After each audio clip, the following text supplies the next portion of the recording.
नमस्कार मंडळी, मी दिव्यांग कृष्णात. आता जरा बाहेर आलो, मग आता फिरून आलो, मग आता घरात आलो आणि आता आईनं चिरमुरं फरसाणा दिला आहे. मग आता भिजून आल्या म्हणून आता चहा केला आहे. आता चहा पिलो, मग आता फरसाणा चिरमुरं खायला आले. हो का, चिरमुरं फरसाणा खायला आले. आता पहिलं लोक पावसात भिजून आले की खायचे, शेताकडून आले की लोक खायत होते. चिरमुरं फुटाणं लह्या खायचे. हां, पहिलं काय काय खायत होतं असं आल्यावर? हां,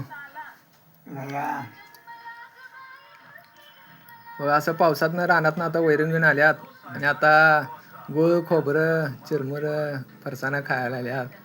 रानातनं भिजून आले की असं पहिली लोक जुनी अशी खायची. आताची लोक काय खात्यात का असं?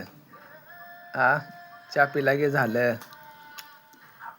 काय काय खायत होतं आता? पहिलं काया कोयत्या, सोयाबीन, मक्का भरडून खायचे, लया करून खायचे.